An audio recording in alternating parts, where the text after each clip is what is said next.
Welcome to our November town hall. We appreciate you all joining it. You certainly dialed in for a great one. As always, thank you. I'm looking around at all the people who are joining, and I see, members of the EB community, individuals with EB and family members. I see members of the biotech community. I see other doctors and researchers, and supporters of the mission. So thank you. That's the sort of community that we want to bring together with these town halls. This is a great one that we have for you this evening about revolutionizing RDEB care, and we will bring together personal experiences of an EB family as well as the great leading researchers from the Children's Hospital of Philadelphia, really highlighting how compassion and innovation can work hand in hand to drive progress towards our shared mission with everybody on this line of a cure. We are very honored to be joined by Amanda Robertello, who is an EB mom and fierce EB advocate, along with dedicated members from the Children's Hospital of Philadelphia team. You will hear about the Robertello's family's journeys with RDEB and really the way that they care for their son, Graham. And Graham is an amazing, amazing superhero. If you don't know his story, I encourage you to learn it. He's inspired the world over, particularly with his 5K that Amanda and her family hold every single year. So we're really honored to have you, Amanda. We really appreciate it. And you'll also hear from Dr. Marissa Perman about the world-class EB clinic at CHOP that she has built along with her team, and also from Dr. Bill Peranteau on the groundbreaking research that he and his lab are doing at CHOP to change the future of EB and also rare disease at large. If you're new to these town halls, this is really for you and for the community. So we're going to hear from our presenters. As far as questions go, there's a lot of different ways that you can do that. You can send them in the chat, and at the end, we will do our best to get to all those questions. You can ask to the whole group of panelists. You can ask those questions to an individual panelist. We did receive a fair amount of questions in advance, so we'll try to prioritize those, then get to the questions in the chat. You also can put your hand up, your little Zoom hand up at the end, and we'll try to get to you that way if that's a format that's more comfortable for you. And then if it's a question that you'd rather ask privately and not to the whole group, you can send it to either Allison and Katrina on our team as a private message. We're getting really sophisticated on Zoom, but you can do that as a private message if you don't want to put that out to the whole group or ask it in front of the group. That's just another way that you can submit your questions. So you can do those as we're going and drop them in the chat, or you can wait until the end whenever it kind of strikes you and whenever you want to ask that question. Before I hand it over to our amazing speakers and panelists, I wanted to give you a little bit of a background about EBRP and why we're here today as an organization. So EBRP was started in 2010 by a group of parents that really set out to change the course of EB for their children and ultimately provide life-saving treatments and ultimately a cure for the community. So there wasn't an organization that existed to just fully focus on research and therapeutics. So they started the organization with that big goal of more treatments and ultimately a cure for EB. What we found along the way, we've raised over $70 million. We funded more than 120 projects across the world in more than 22 different countries. Really, when I started in 2017, we were focused on the US, handful of projects, really recessive dystrophic EB. As you can see, that's really evolved the landscape. We've gone from 2 clinical trials to now more than 50. Over half of those clinical trials, EBRP has directly supported and directly funded everything from lab research to actually investment in companies in phase 1 clinical trials, and the landscape has changed. We have the more than 50 clinical trials today. We've gone from no FDA approved treatments to 3 FDA approved treatments in the last 2 years. 2 of those gene therapies, which EBRP was proud to be early investors in.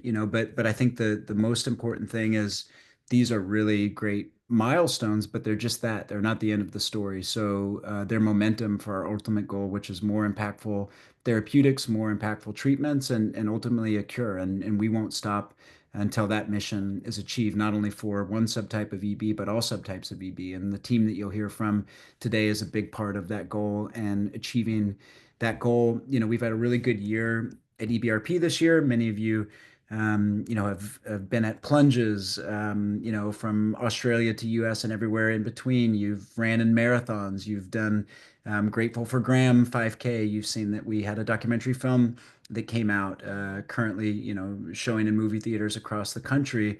And, the goal is to fund as much research as possible. And this year will be no different. We've received 18 applications from around the world, asking for more than $8 million of support. Our team, the Scientific Advisory Board, which is an independent scientific advisory board of some of the best EB clinicians and researchers on the planet, but also people from industry and people from outside of EB that score our projects on an NIH-based scale on a wide range of criteria, but ultimately looking for projects that A, are impactful and changing the quality of life for EB, B, prioritizing those projects that are by medical definition definitive and curative, and C, things that can be in the hands of patients in 0 to 4 years. So we've currently completed the first part of our scientific advisory board process, and we'll review those projects as a board of directors in December, and then be making announcements of the scientific projects and projects that we decide upon before the end of the year. So we hope to fund as much research as possible. As time has gone on, the projects get more disruptive, more impactful, and more near term, either in the hands of patients immediately in clinical trials or really close. So thank you. I see a lot of supporters on the line, and some of those are donors to the organization. You make it possible, but also to the families. So many of you have participated in these clinical trials and traveled across the country to give your time and your energy towards advancing the science in this field. So it happens with this community, and we can't thank you enough. With that, it is now my pleasure to introduce you in some more detail to our amazing speakers for today. First and foremost, we are honored to be joined by Amanda Robertello, a selfless leader in the EB community and a tireless fundraiser and community event organizer. Amanda, I've been a small part in years past of putting on athletic events, and it is really, really challenging and difficult to do, but you do it with so much grace and, quite frankly, impact. So it's been really, really inspiring to see you build Grateful for Graham, the 5K. Again, another plug. Amanda does this in Utica, New York, every single year. So if you're close or wanting to travel to do this, we highly recommend it. Amanda, you and your family and your community do such an amazing job. And hey, anybody can do a 5K, right? And so we encourage you all to participate and join Amanda and her community and joining the Grateful for Graham 5K in Utica. Amanda is also a licensed occupational therapist in the Utica City School District, which is after my heart. Amanda, my wife Sarah, is also an OT in the school district, and it's just such important work that you all do, and it comes in a wide range of resources for the young people that you serve. So thank you. Know a lot about the field of OT, and schools need you, and young people need you. So thank you for what you do. She brings her passion in her work every single day for children's and families, and she also, through her profession and advocacy, continues to drive meaningful impact by empowering others and turning hope into action for the EB community. So welcome, Amanda, and thank you. Also with us today, we have the amazingly talented and dedicated Dr. Marissa Perman. Dr. Perman is a pediatric dermatologist, the section chief of dermatology, and the director of the EB Multidisciplinary Clinic at Children's Hospital of Philadelphia. Outside of work, she loves playing lacrosse, spending time with her family and two dogs, and watching her two sons, Zachary, 16, and Brady, 13, grow up and play sports. Last but certainly not least, we have the wonderful Dr. Bill Peranteau. Dr. Peranteau is an attending fetal and pediatric surgeon at the Division of General Thoracic and Fetal Surgery at Children's Hospital of Philadelphia. He holds the ADZIC McCausland Distinguished Chair in Fetal and Pediatric Surgery, and has served as a research fellow with CHOP's Center for Fetal Research for 4 years, investigating the role of in utero bone marrow and stem cell transplantation for the management of congenital hematological disorders such as sickle cell disease. Dr. Peranteau is also an attending surgeon at the Hospital of the University of Pennsylvania, as well as a member of the Institute for Translational Medicine and Therapeutics of the Perelman School of Medicine at the University of Penn. A huge thank you to our speakers. You can tell by their bios, they are very busy people with a lot on their plate. So we are very, very grateful to have you all join us this evening. So with that, it is now my pleasure to pass it over to our true north to learn more about her story and her journey. So without further ado, over to you, Amanda. Hi, everyone. Thank you for that nice introduction, Michael. As he said, my name is Amanda. But my most important role is Graham's mom. Graham is my 5-year-old son. He's going to be 6 in a few weeks, which is hard to believe. It's wild, time flies. But I'm honored to be here today to have the chance to share our family story. But before I get into anything, I, of course, want to start by thanking EB Research Partnership, Michael, Allison, and all the many of you working tirelessly, not just for inviting us to speak, but for the incredible work you do every day. I know, Michael, you already outlined all of the amazing things that you're doing. And when you have a child born with a rare diagnosis like recessive dystrophic epidermolysis bullosa, you quickly realize that hope isn't something you can take for granted. And EBRP is one of those places that really is the root of our hope. That hope is, it really helps us to rebuild that hope again and again. And that's no small thing. Um, Obviously, for families like ours, EB isn't just a diagnosis. It's woven into everything that we do. It sets the tone and rhythm of our days. There's moments of fear, moments of exhaustion, moments always where we wish we could take the pain that EB causes Graham away, and lots of moments where we really wish that more people understood how diabolical EB really is. But there's also moments, of course, of strength and bravery, moments of love. And Graham teaches us what resilience looks like every day. And knowing there's an organization out there fighting as fiercely as we are, pushing that research forward, challenging the limits of what's possible. And as Michael said, refusing to settle until there is that cure. That means everything to us families. So as I've said, they don't just fund research, they give families like us something to hold on to, a belief that the future can look different. And that belief is so, so, so powerful. It keeps us pushing on our darkest days. So from my heart and my family's heart, thank you, EBRP, for giving the EB community a place to be seen, reminding us that we're not alone and fighting alongside us. I'm grateful to share our story. And thank you, listeners, for everybody who's in on this Zoom. We're grateful for all of you as we know you're in this fight with us. When I think back to my pregnancy with Graham, it truly feels like an entirely different lifetime. Everything about my pregnancy was typical in the best ways. It was uneventful, happy, healthy, just what you'd hope for when you're expecting your first child. Never really any indication that anything was wrong. So because of that, we did all of the things that new and excited parents do. We made the registry. We didn't find out if Graham was a boy or girl. So we had our girl coming home outfit from the hospital versus our boy coming home outfit. We had the sweetest baby shower, spent tons of nights fussing over our nursery, like you can see in the picture. We even put up a little Christmas tree with lights in there. There was just so much joy and anticipation for this sweet little child that we couldn't wait to meet. Graham was also the first grandchild born on both sides. So it was like a huge deal. I mean, every grandbaby is exciting, but our parents especially were so excited. Everybody was counting down the days with us. And obviously, none of us had any idea of the storm that was coming. And again, looking back to that different lifetime ago, I think those memories really are so precious now because they were the very last moments before everything shifted. And the last moments before we stepped into a world that we did not even know existed. So let's see, Graham was born via a C-section on December 5th of 2019.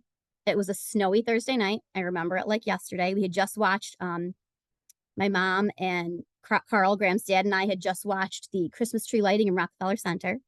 But obviously the moment Graham arrived, everything shifted, everything changed. So like I said, he was born via C-section, and we knew instantly that something was wrong. He was missing skin in so many places. His legs, his arms, his both feet, his huge raw spot on his back. And, instead of hearing the usual congratulations and excitement in that surgery room, it shifted into a heavy, quiet urgency that we knew something was obviously very wrong. A neighboring hospital, about an hour west of us, with a more advanced NICU was called right away.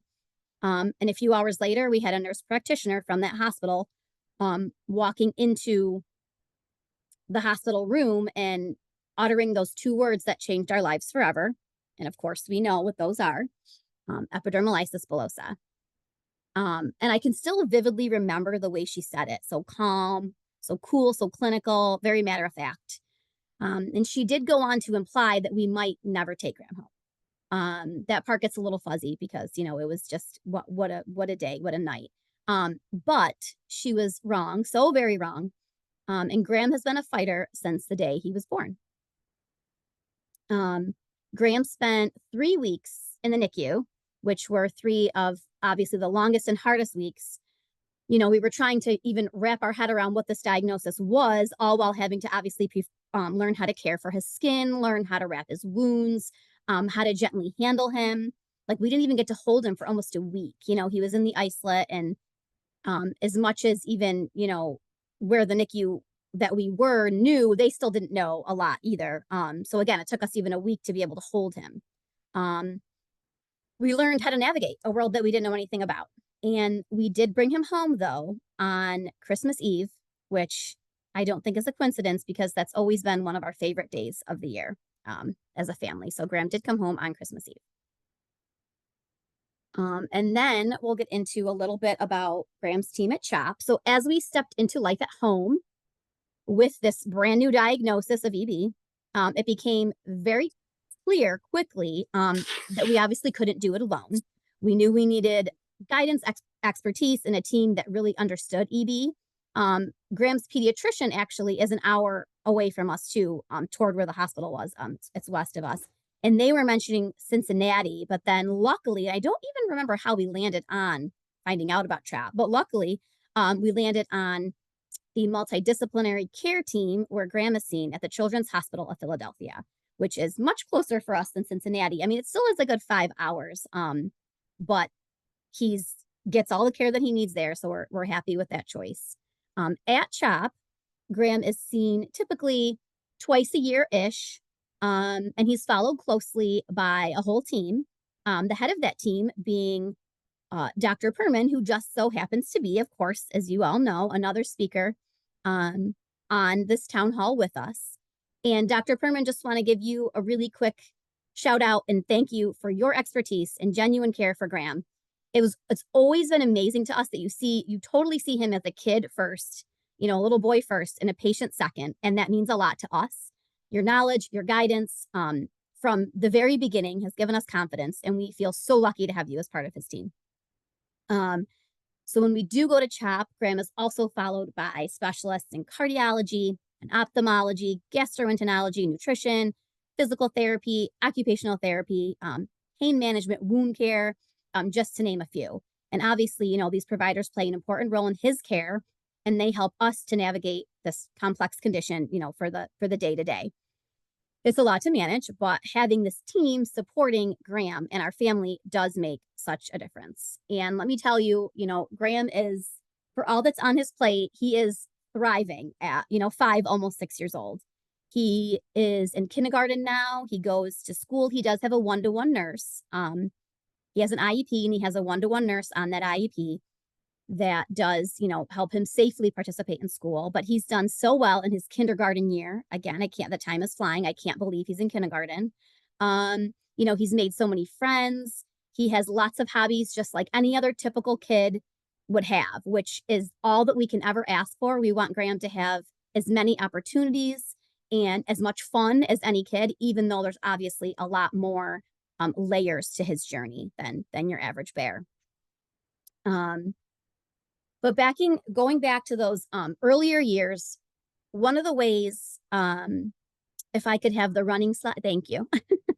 One of the ways that sort of helped me navigate and process all of this has been through running. I've been a runner for a lot of years. I had slowed down a bit before getting pregnant with Graham. But after he was born, running became so much more than exercise. It really became a lifeline and a way for me to feel like myself again amidst all the uncertainty that was going on with Graham and, of course, a pandemic. So in the early spring of 2020, in the middle of COVID, I started taking Graham on some of those runs. We had a running stroller. So the stroller miles they just became different. Again, as somebody who ran for years, then putting Graham in those stroller, putting him in that stroller and having him with me for those runs, they just were different. It was no longer anymore just about fitness and pushing myself, but it was about connection, connecting um with Graham, with the situation. It was about coping and reclaiming a sense of control in a world that felt all of a sudden just so unpredictable. Those miles became so meaningful. They reminded me that even in the hardest moments, we can find ways to move forward. We can care for ourselves. We can channel our energy into something that is positive. Running gave me strength, not just physically, but mentally, emotionally. And especially early on, it was one of the ways that I turned the pain of this journey into some purpose. So with that came our idea for Grateful for Graham. Um, the stroller miles led to a way to take this journey and turn it into something bigger, a way to make more of an impact, a way to continue to advocate. Um, that's how Grateful for Graham was born. It's held here locally every spring on a local bike and walking trail. Our very first race took place in April of 2021, and it's been a truly amazing experience for our family, even since year one. We're really lucky to live in a community with a very strong running culture. Central New York is home to, I don't know if anyone's heard of it, but the Boilermaker Road Race, which is just so happens to be the biggest 15K in the country. And so we do have our little local run club called the Utica Road Runners that sort of stepped up year one to kind of sponsor everything overall, and especially from like an insurance and logistical standpoint, which is everything, allowing us to form and have our first Grateful for Graham 5K. We've got so much other assistance and help locally. We have a local sneaker store called the Sneaker Store. They host our packet pickup and manage. We have a huge basket raffle that's really taken on a life of its own. That is kind of goes alongside Grateful for Graham. We've got local media outlets that give us airtime and run ads for free, and countless businesses that help support us as the sponsors to do that, very important piece of fundraising that research that we so desperately need for that cure. But honestly, the heart of this race has always been for us, the people. It's our family, friends, coworkers, even strangers who have no connection to us or Graham or EB, who show up to run and walk with us. We've got volunteers who give their time. We've got a whole race planning committee that keeps everything running and organized. And really, at the end of the day, for us, Grateful for Graham is more than a race. It's a community. It's a community coming together to celebrate Graham, to support each other, and raise awareness for EB.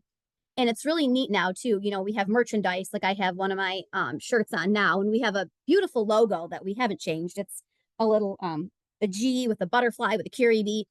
And whenever anybody, family, strangers, anybody wears Graham's logo, he immediately recognizes it and gets so excited. You're wearing my shirt. So it's really turned into a whole thing, a whole movement. Every step, every cheer, everyone that's out there, everybody who crosses the finish line reminds us that Graham is not alone in this fight. And living as a family with a child with rare disease, it can feel very isolating. So Grateful for Graham is always one of our most favorite days in the year, and in the regard that it does remind us that we're not alone, and it reminds us how many people are rallying around us. We see how much our community stands beside Graham and everyone living with EB, and it's become something magical and so meaningful to us. Our growth and impact has been really sort of cool to watch. When we started the race, like I mentioned, it was April of 2021. We had around 200 people. Last year was year 4, and we had over 500. So we've more for like a little old 5K. We more than doubled in 4 years. Our business sponsors have easily doubled, probably even more than doubled, honestly. I mentioned our basket raffle. Those raffle sales alone from year 1 to last year have tripled. The race has truly grown into a community event for the whole family. We have added a lot of things that we like to think make it more than just a 5K. We've got a DJ who spins tunes. We've got face painting for the kids. We even have a Zoomobile that brings animals for the kids to see, sweet treats at the end, and so much more. And what's really cool is it's become a celebration of Graham and all of those living with EB as much as it is a fundraiser. Um, and speaking of fundraising, the numbers are incredible. Our first year, we raised around 37, and hey, we were impressed with ourselves. And last year, we raised over $61,000. So, and again, it almost leaves us speechless. Like it's never lost on us, all of the people who make that possible. It truly does take a village.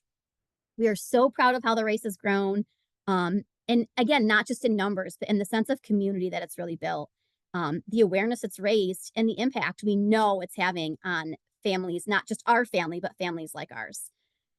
Grateful for Graham has become a symbol of hope, resilience, togetherness, and a way to take something that started as our own journey and to make it into something bigger that can help not just us, but so many others. Um, and in conclusion, when we look back on our journey with Graham, one thing is so clear, life does not always deal you the hand that you hope for. They say God, we plan and God laughs. EB has brought so many challenges that we never imagined, but also brought us Graham and so much love and so much appreciation for the small and simple little joys that really aren't that small. They're everything. I mean, talk about perspective. Graham has really taught us about perspective. Um, and one of my favorite quotes that I saw shortly after Graham was born is really just how we really try to approach every day and how I think why things like Grateful for Graham have become and grown so big. And that quote is, you don't have a right to the cards you believe you should have been dealt, but you do have an obligation to play the hell out of the ones that you're holding. So we truly, that's what we try to do. So again, thank you, EBRP, for the work you do in helping us to take those funds that we raise and really, really make the impact. Thanks to our community for rallying around Graham and Grateful for Graham, and to every single person here on this Zoom for being a part of this fight. We know that every step, every mile, every act of support matters and is really no small thing. So together, we're playing the hell out of the hand we've been dealt. So thank you, everybody. Awesome. Thank you so much, Amanda. You so much to take away about what you said, but you mentioned, Graham being a fighter. And, I think everybody that represents the community that's on this call, we all try to bring, even an ounce of Graham's fight, whether you're a researcher in the lab or you're a clinician caring for patients or running clinical trials, whether you're a donor, a supporter, whether you're a family, but just to give you credit, because OT, occupational therapy, is important in our house. It's one of those professions where you just got to be a problem solver and figure it out on a daily Mhm. basis. And you are a fighter as well, right? And I'm assuming that's long before you met Graham. The daily fight that you guys have to go through, whether it be Graham's care or the host of things that you're trying to figure out to improve his quality of life. But you've extended that, right? As you detailed for us, doubling the event is insane, right? But the amount of work and the amount of fight that takes, and yes, it's in Graham's name, but it inspires so many people across the world. So just a really big thank you. And you talk a lot about running, what a metaphor, right? You know where the finish line is, and there's going to be challenges on the way, but you never lose sight of getting across that finish line. And I think that really applies to our work and our mission, right? And the team that you build to get you across that finish line is so important. So thank you so much, Amanda. And you mentioned CHOP, and next we're gonna pass it over to Dr. Perriman. But I just wanted to say, we are so honored to be able, in a small way, to be able to support CHOP and the work of Dr. Perriman and Dr. Peranteau. But CHOP is a world leader, right? As a children's hospital, always has been, and it continues to be. And I think this summer, many of us saw the headlines on the world saw the headlines on baby KJ, who had another rare disease. It was a urea cycle disorder, but CHOP engineered a life-saving personalized gene editing therapeutic for another monogenic rare disease. And so, the hope is that one day we get this for EB, and we couldn't have more confidence in working with the team that's done it before. So just amazing work, always across rare disease and really all indications. But with that, it's our pleasure to pass it over to you, Dr. Pearman. Thank you so much, Michael. And thank you both to Michael and Allison for inviting me to be here and being able to share the stage with Amanda. Amanda, obviously, we've gotten to know Graham so well, but we don't, get to think about your story from the beginning all the time, and to hear it and to see it and watch you live it is really touching. And, it's always somewhat, difficult for us to realize that this disease, continues to place such a hardship for so many families. And of course, that's obviously what we spend our time trying to do, is find ways to make taking care of EB easier, and one day hopefully finding new therapies and ultimately a cure. I think we're all on the same page, and we all have the same goal. I also want to thank EBRP very much for their support. We have been able to do research. We've been able to work with the other EB centers in the United States and North America to be able to put together meaningful results and learn and understand so many questions that we still have, and we still continue to strive to know more about EB. And EBRP has been a really big part of supporting the EB Clinical Research Consortium. So I want to say thank you to that, and I'm blessed to be a part of that. I wanted to just say one more thing. Graham is just, he's just a love. Like, he comes and we are so excited to see him in clinic. He lights up the room. He's hilarious. Like, he makes us laugh. We all have such a great time seeing him. Every time one of us comes out of the room, we're like, oh, you can't wait to see Graham. He's just always in such good spirits. And sometimes he's singing us a Michael Jackson song. Sometimes he's playing games with our child life specialist, and they are just like in the corner having the best time as we're trying to have this serious conversation with Amanda and Carl. And all of that is just special. And we're grateful that you let us be part of your lives and be able to take care of Graham. So with that, I want to share a little bit about our clinic.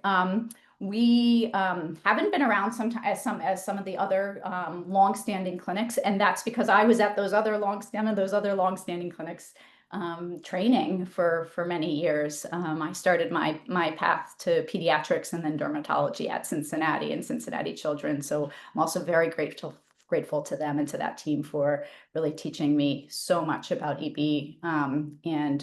That is, there's so many great centers, and Cincinnati is absolutely one of them. I had the opportunity in 2016 to apply for an award through the Department of Pediatrics at the Children's Hospital Philadelphia. I had been there since 2011. I had finished my training there. And when I got there, realized that we did not have a dedicated EB clinic. We all were pediatric dermatologists who were familiar with the disease, and the patients went to whatever provider they were assigned to. But I knew we could be doing better because I had seen, what we could be doing. And I was able to be awarded a grant in 2016. And so in 2017, we were able to start the EB Multidisciplinary Clinic. And I'm really proud of what we've grown. We have, we've more than doubled in size in terms of patients that we take care of. And I do think we are, able to provide the very, very best care for our patients with EB. We see patients who are local, so, Philadelphia, New Jersey, Delaware, Maryland, and then we kind of cover, I would say, the East Coast. We have patients who are, Virginia, North Carolina, Georgia, Florida, and then up the coast as well. We see patients into New York and Massachusetts as well. And then we have, sometimes patients who come from even farther away nationally. And then we have an international presence. So CHOP has a fairly strong global health program where we see many patients from all around the world. And so we have many patients who come from other countries. We see patients from the Middle East. We see patients from South America. And so that's been really exciting and gives us even more opportunity to grow. We see patients in a multidisciplinary setting once a month, and we only schedule 4 patients during that clinic because that is a very time-intensive clinic for the patients and for our specialists. And I'll introduce them in a second, but we have a lot of people who want to see these patients. And so the way to do that is to bring the patients. We usually have families come for a day or sometimes 2 days, especially if they're from out of town, sometimes a week. We have families who come up once a year for a week and spend time with us. And we have one long afternoon where they get to see about 10 different specialists in the EB clinic. They stay in a room and we circle and come to them. And then we see patients in the dermatology clinic more frequently for particularly skin related issues. So we had our EB, called EB dermatology clinic, which we also do once or twice a month, where we will see a couple patients in a morning as well. Yeah, we tell the families, bring your snacks, bring your patients, and prepare to sort of spend the afternoon with us. And then sometimes even in the morning, they'll be seeing some other specialists too. So it can be a very long, and sometimes I think a grueling day for the families, especially if we ask them to do a dressing change, which is typically part of it because we want to see all of their skin. And that's really challenging to do when you're not in your home setting. And we recognize that. And families, do the best that they can with their children. And we try to provide whatever supports we can. And you heard me mention we have a child life specialist who's a really important part of our clinic, who comes and helps try to distract and support our patients during that time, particularly the dressing changes. I think on the next slide. So, I mean, I wouldn't be here standing here talking to you about an EB multidisciplinary clinic if I didn't give the credit that is deserved to all the people that are just in the clinic. And these are not the specialists that families end up seeing outside of clinic, like hematology and ophthalmology. These are just the people who are in our clinic, and that's why you can see why it takes 4 to 5 hours to see all of these providers. Amanda, I think, identified several of the specialists that we see. So there's dermatology and wound care, there's a pain management physician and nurse practitioner. We have a gastroenterologist and a nutritionist who work closely together. We have our psychologist, who plays a huge role in the clinic in supporting families with their social needs, along with a social worker as well. We have a physical therapist and we have 2 occupational therapists. So we also very much value how important OT is to our families. We have a dentist who joins us. We have 2 nurses who job share this very it's always a lot of work, but a lot of fun for them. They really run the clinic. Mitzi is our child life specialist. And then we have a research coordinator who is also supported by the EB Research Partnership, Griffin. And so he's there helping us do clinical research. And then we have a coordinator as well. So everybody on this picture, except for our social worker, we've had, social work is such a challenging job. And so we've had some new social workers come along, but every single other person has been in this clinic since the day it started. And that's because they love being part of this clinic. They find it so rewarding, even though sometimes it can be really challenging for us too. They all want to be there. They're all so excited. We do so many things on the outside of clinic.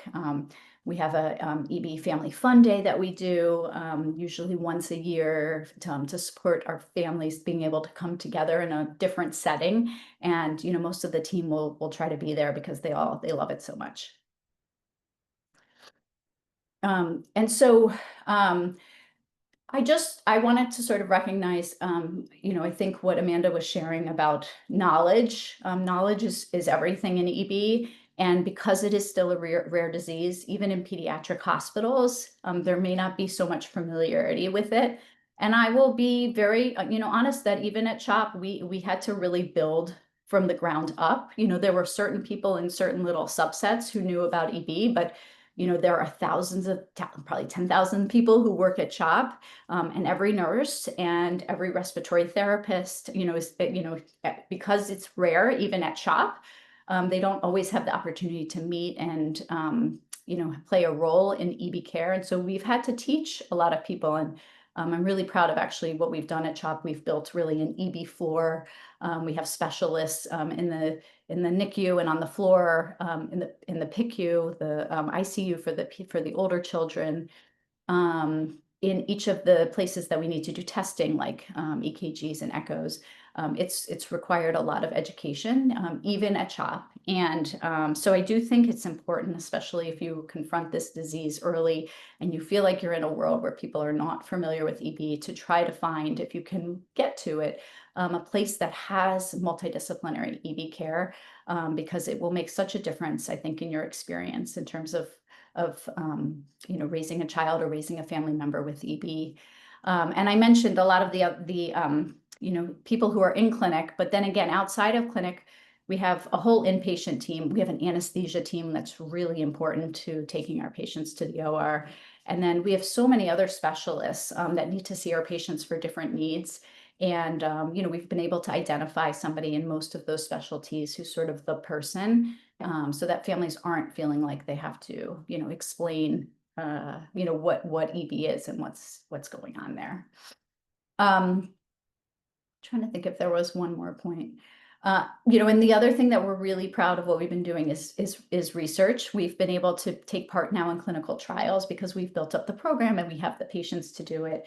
And we're partnering hand in hand with our team who's been able to do basic science and translational research, like Dr. Peranteau. And so that's been especially exciting at CHOP too, because the thing we want to be able to provide the most to our families is hope. And I think you've heard that already from Amanda, and it's something that's so important for us as well. And research plays a big role in that. And so I think that's probably a good time to maybe hand over the microphone. Thank you so much, Dr. Pearman. And I had the great honor to visit your clinic, and like you talk about being the largest EB clinic now on the East Coast, but you guys are one of the largest EB clinics in this country, which makes you one of the largest in the world. And you've really built a field of dreams, Dr. Pearman. If you build it, they will come. And like you said, you had been part of world-class institutions and bringing that to CHOP, that already had world-class institutions across other rare diseases, but you really built it. And I know it's a team, and I know it's an army of folks, but what occurred to me when we visited is, yes, more than 20 specialists, right? So it's a long day, but it would be a longer days, weeks, months to see all those specialists individually. So to provide that to families, and you talk about people loving what they do despite how difficult it is. I mean, that was apparent visiting your clinic, right? Everybody is so inspired and so passionate and so motivated by Graham and all the families that they see. And not only just the multidisciplinary clinic and that 360 care model that you've provided, but that also draws research and interest from biotech and pharma. So all those things that you've built, we just see it accelerating rapidly at CHOP under your leadership. So really can't thank you enough. And you talk about all the hope there is, which is largely derivative from brilliant researchers who are now focusing on EB. We received a handful of questions in advance, and I'm going to stay with you first, Dr. Peranteau, and then I'm going to work this around our panelists. The first question, yeah, actually, I'm going to combine two, if that's okay. So the first question is, how close are we to bringing this research that you've just described into the lab for clinical trials? And second part, what do you feel is the most promising systemic treatment for EB being researched by your lab or others today? So first part, how close are we to the clinic? Second part, what are you most optimistic at on those systemic therapeutics for EB? So I think realistically it's probably 3 years or so before 2 to 3 years before a potential clinical application. I think had you asked me a year and a half ago, I would maybe say a little bit longer. But to your point, all the progress that has been made, a lot of which was done here, the story about baby KJ, which is done by my close collaborators here at CHOP and Penn, gives a lot of us a lot of hope in the rare disease world that this therapy is not so far off. It's also bolstered by the fact that the FDA and regulatory requirements are becoming a little bit more appropriate and less strict for very bad rare diseases. So I think that that's all things moving in the right direction for a sooner clinical application. So what is the most efficient systemic delivery? Yeah, I honestly think so. I think the in utero approach with injecting it into the amniotic cavity logically makes a lot of sense because the baby is being bathed in the in the therapy. It also makes sense because fetuses have swallowing movements, and that you could imagine it could potentially treat um, GI symptoms. I think there are still challenges there, right? So, um, later in gestation, there's a skin barrier to the therapy. There's a challenge of prenatal diagnosis, um, because you have to be able to diagnose the baby before birth and early enough that the therapy could work. So I think that approach has the most promise for more diffusely treating all of the skin or a lot of the skin. I think the more likely initial clinical application will be a local postnatal application for both safety and, diagnostic reasons. Thank you so much, Dr. Peranteau. Amanda, this next question is for you, and the nature of the question itself makes me think of your quote, which I love, is that you play the hell out of the hand that you're holding. And I think this next question speaks to, part of your general philosophy, but the question is, more or less, how do you balance it all? Care responsibilities, family life, emotional health, planning a 5K, for you in a way that can impart some wisdom upon everybody listening. How do you find that balance? I wish I had a perfect formula. I don't. I think it's constantly adjusting and learning and doing the best you can. Making sure Graham's needs are met while also, advocating, researching, but remaining present also. Um, um, Graham's dad, Carl, is a huge help. Our families, grandparents, our little village of friends. I think not trying to do it all yourself is a huge way. And I'm lucky enough to have a village of support behind me because, any one of us we can't do it all. Routines are important, relying on people who are willing to give you the support, the people who love you, um, and really just knowing that it's okay sometimes to take a breath, take a breather, and not balance everything, because rest is not it's not only for the wicked. So really taking time out for yourself to stay grounded and stay present so that I can be the best mom that I can for Graham. Mm, Thank you, Amanda. Dr. Perriman, this next question is for you. How has EB care changed since you began practicing, and sort of what progress are you most proud of, or most optimistic about? Yeah, I mean, I think when I started this, it was mainly we had supportive care. It was supporting people through the wound care and the dressing changes and trying to make sure we were monitoring, for all the possible potential issues that would come up. And it has been so exciting as a physician and a provider in the last 2.5 years to be able to prescribe a therapy, to have something that the FDA has approved. Um, it may not be a cure, but it is a therapy and it can help patients. And um, we have something that we can write for. Writing a prescription for that's directly prescribed for a disease is really something exciting when you've had nothing for so long. So it's been a wonderful time to be caring for EB because of that. And I think it's going to be, very exciting the next several years. We have, so many therapies now that are in research, so many people that are really focused on EB. And again, kudos to EBRP and all that they've done in terms of bringing this disease to light, as well as the families. That's been a really exciting time for all of us.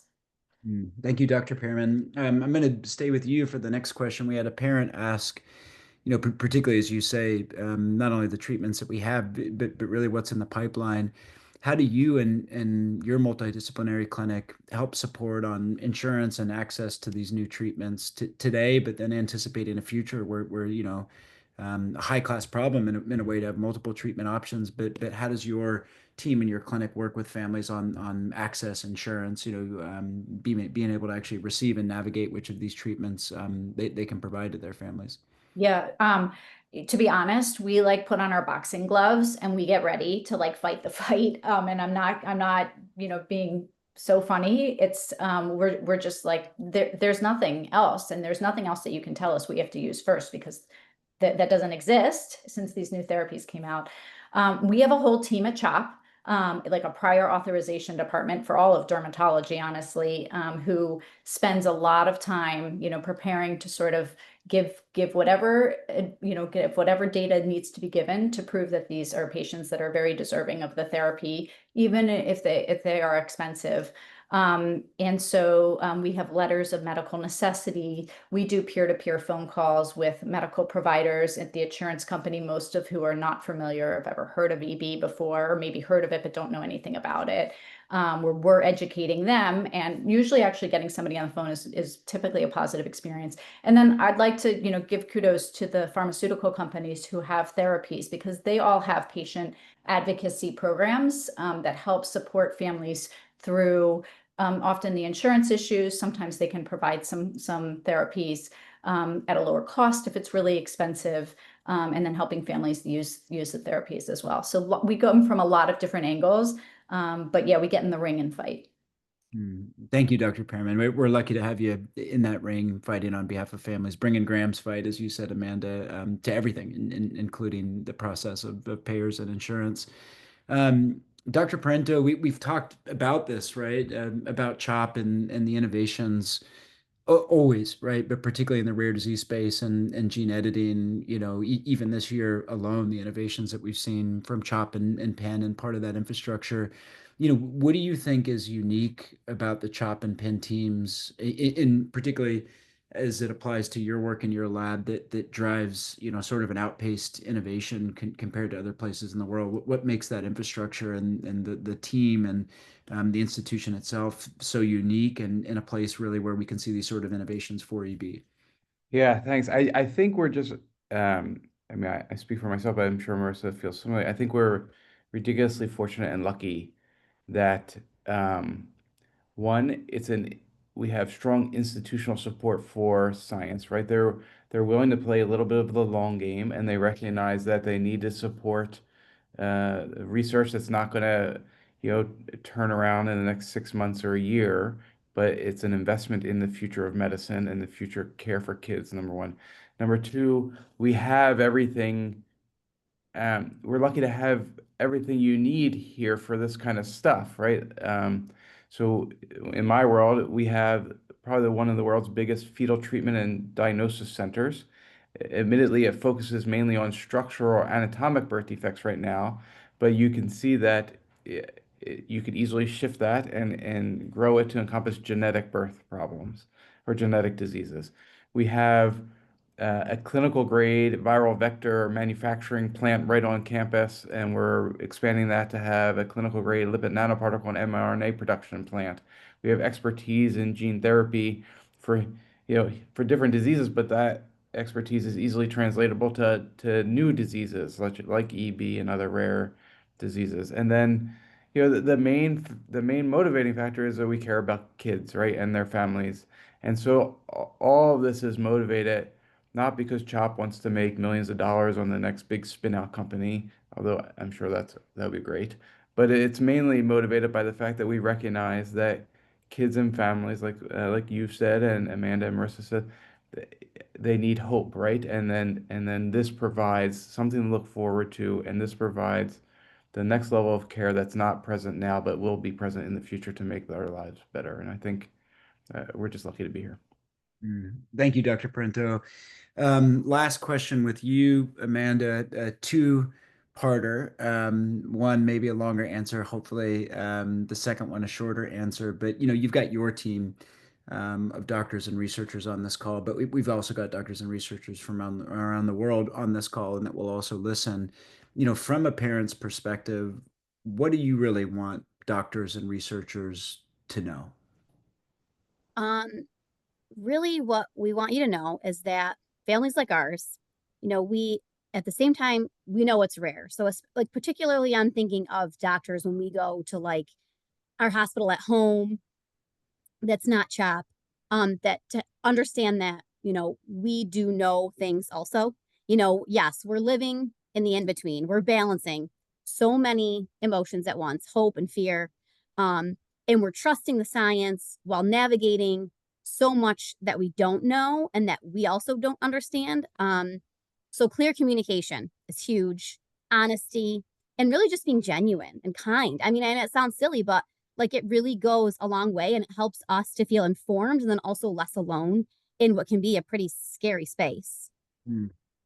Yeah, and we often say And you are an OT, you are in the healthcare field, but so many parents have their PhD in EB care, right? Just de facto by what you do. And so that authenticity and being genuine and shooting people straight, parents can handle the information. They just need the information to Hmm. bring the fight. To your point about Hmm. Graham, the second question, which is an easy one, comes from Brenda.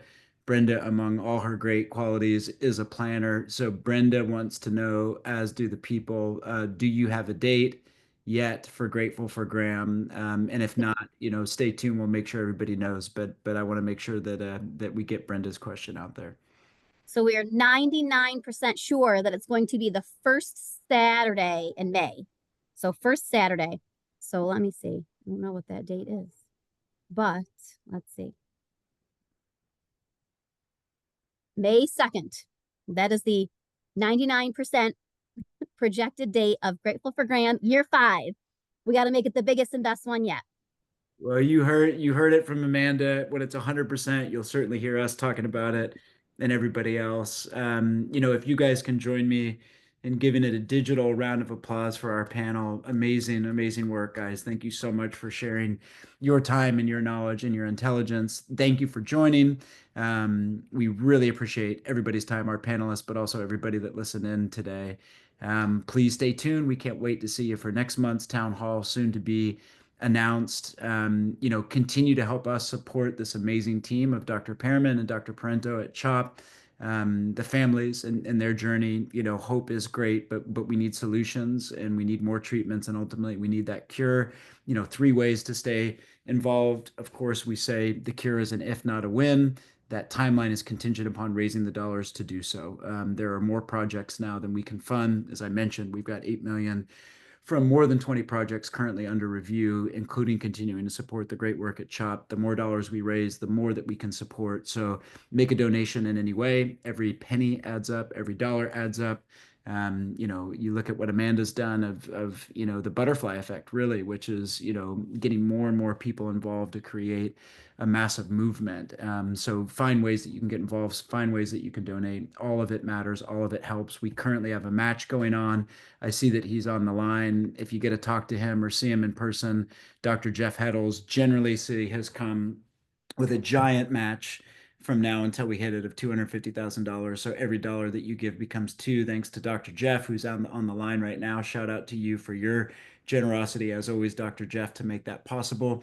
You can join the effect, which for the cup of coffee you give in a monthly way, again, creating that effect and that momentum. It gives us predictability as an organization to know dollars that are coming in on a monthly basis. Small dollar amounts really do add up. So consider joining to be a monthly giver to the organization and stay engaged. If you're not, a member of our newsletter every single month, the amazing Allison sends out a very thorough newsletter of updates on clinical trials, updates from the lab, updates on science, updates on events and the happenings in the community and ways that you can stay involved. So sign up to get more information if you're not on that newsletter already. If you are on that newsletter, tell a friend so they can get information on these town halls and all the other great things going on.